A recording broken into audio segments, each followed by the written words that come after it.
Yep, it's the Phantom of the Library now.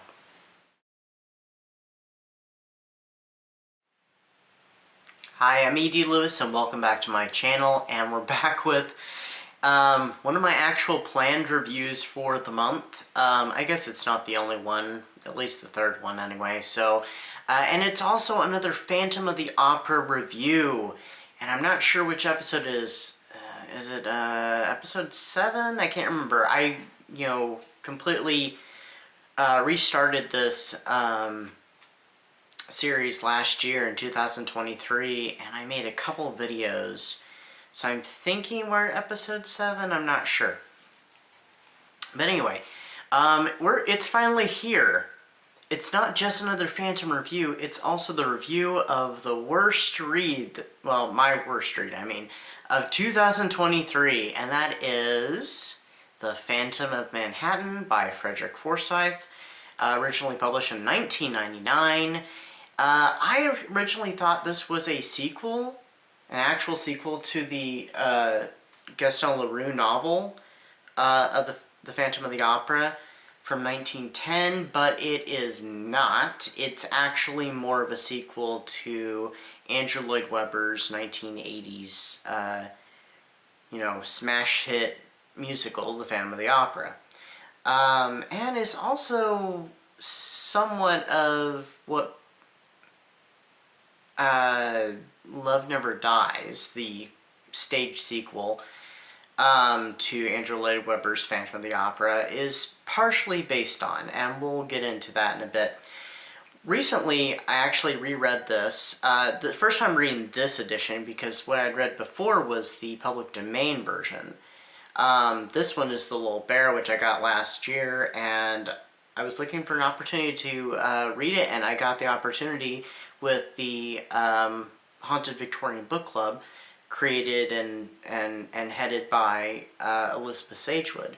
So I highly recommend this translation if you're going to read Phantom of the Opera. I think my tastes have changed a little bit with Phantom because it wasn't as good as I remember it.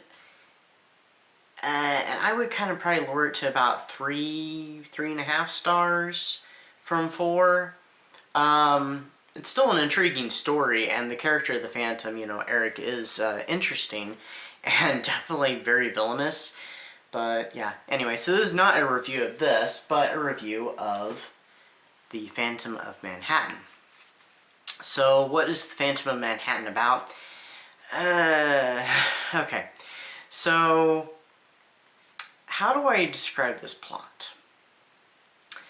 At the beginning of the book, Madame Giry, she's on her deathbed, she's giving her last confession, and she has a letter telling the Phantom, Eric, who is actually named Eric, just like he is in the original novel, of a secret that she'd been withholding now for years, and he needs to know, or she feels he should know.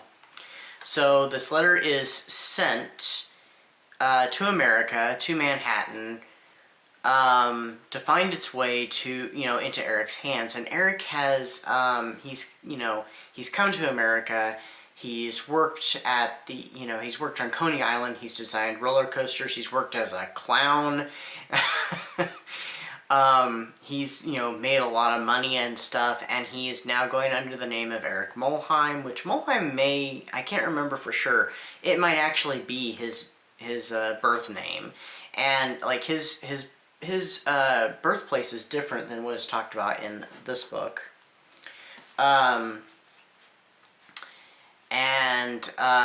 He's kind of a big shot, but he's a mysterious recluse. Nobody ever sees him and stuff. Except for his servant, Darius. And Darius is quite a character. So, in the midst of all this, Eric is actually backing Oscar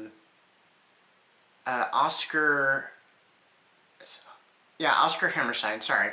And this is Oscar Hammerstein Sr., not the one that's of, the Rodgers and Hammerstein. He's the father of that Hammerstein. as they're greatly involved in these, this opera war, kind of the, whose opera house is going to be, the best in New York. And this new one has been built by Oscar Hammerstein, and he ends up getting somebody, I can't remember, it's some famous historical, because there are some historical figures mentioned and also seen in this book. I can't remember what her name is. It's some famous opera star from the time, because this takes place in the early 1900s.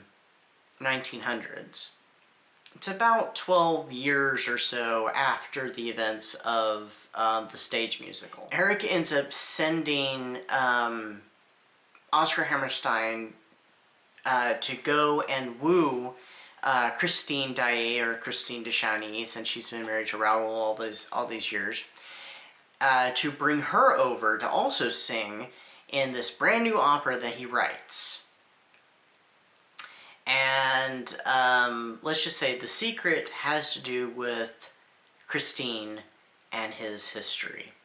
So that's kind of a general what the plot is. I wouldn't call this a romance by any means, because there's not really any romance happening between characters.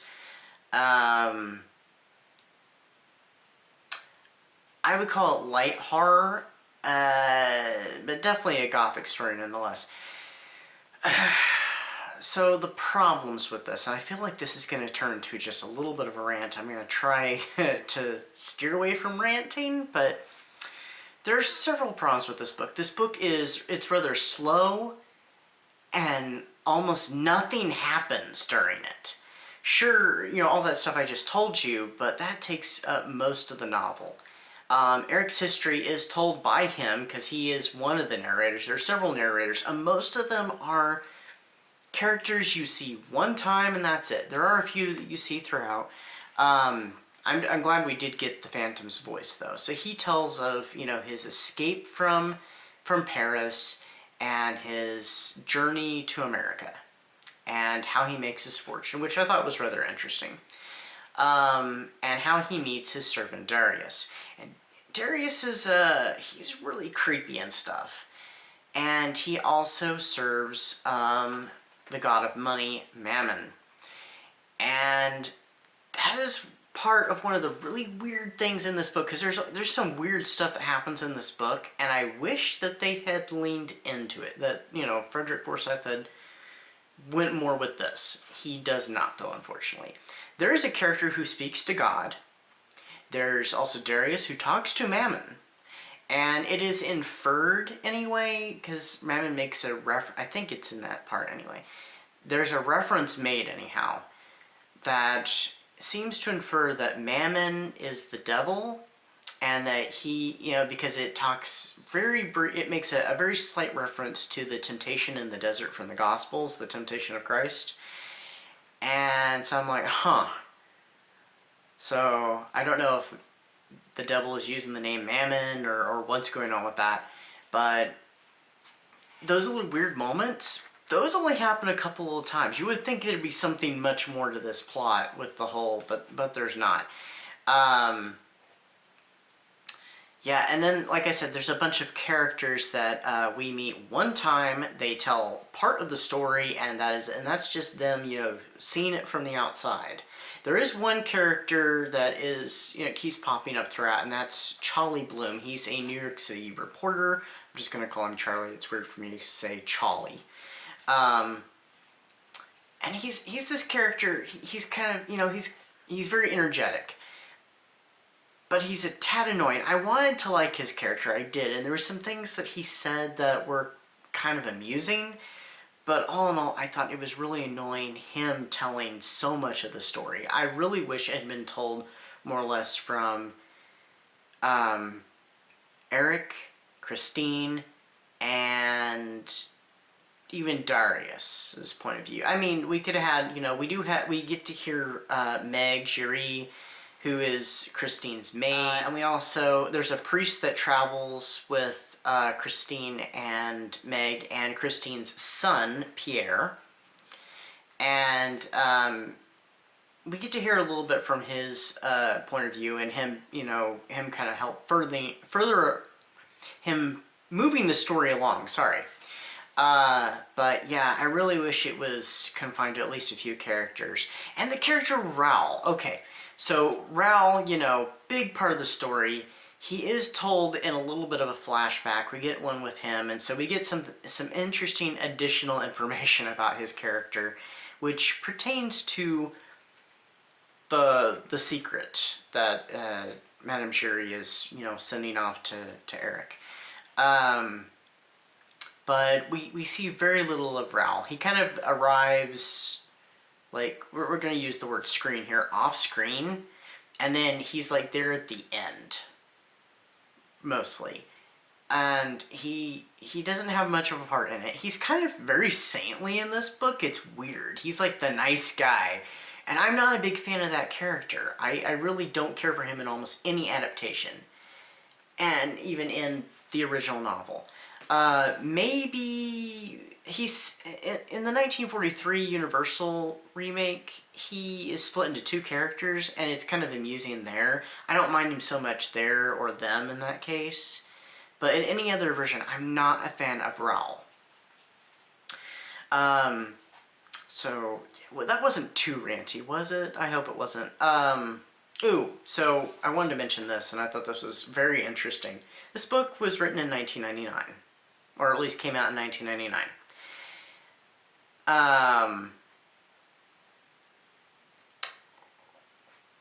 So it's a sequel to the Andrew Lloyd Webber play. Well, his history, if you recall the Andrew Lloyd Webber play, Madame Curie, while talking to Raoul, mentions a little bit of his history. And, you know, that, you know, he has all these skills, and he was in a sideshow, but they had boasted, I think she says, they had boasted that he had once built a maze of mirrors for the Shah of Persia. That clearly does not happen in the universe of this book, because it makes no mention of him traveling anywhere. That basically, from like childhood or so, he has been in the sideshow. Pretty much the way he was in the 2004 movie. Now, it makes me wonder, did that idea come from Andrew Lloyd Webber? Because they had a script, and I don't know if the script changed much, because they had a script as early as the 90s, and the movie didn't get made till, you know, around 2004.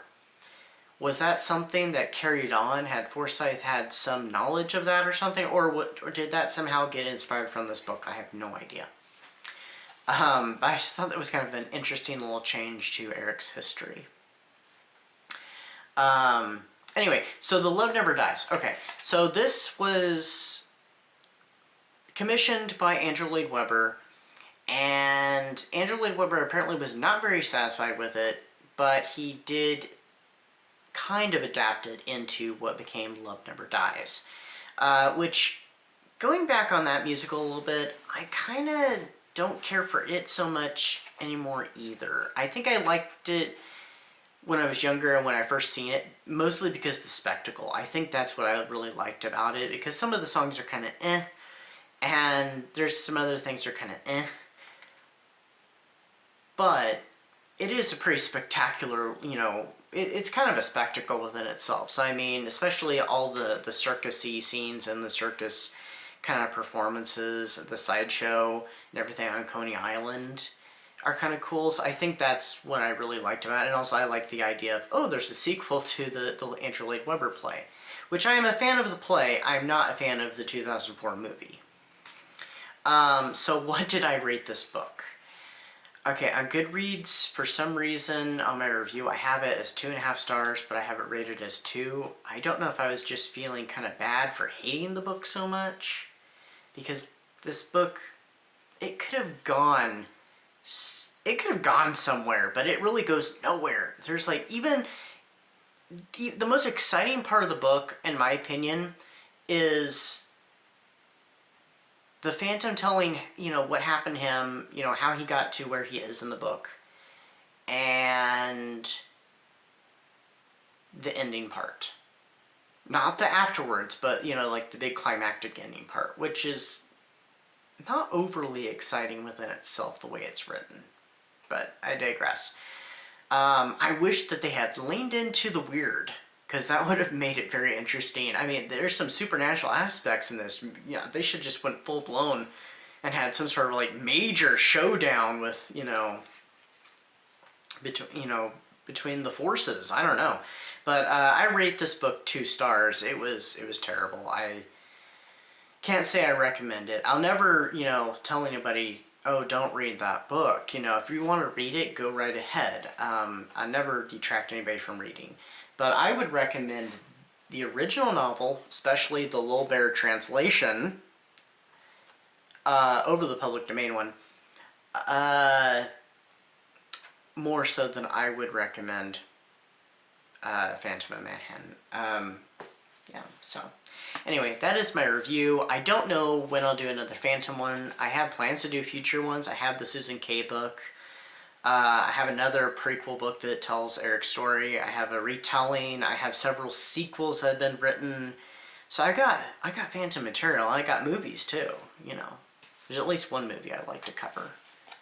But anyway, and I also have my Dracula series, so check that out. I'm planning on doing a new one soon. It's been months since I've done that.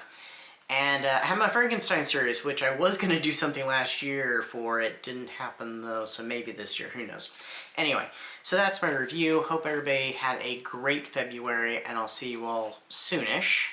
I have one more video coming out this month, and that is a Wednesday video, and then I'm on hiatus. That'll all get explained in that Wednesday video, so tune in for that.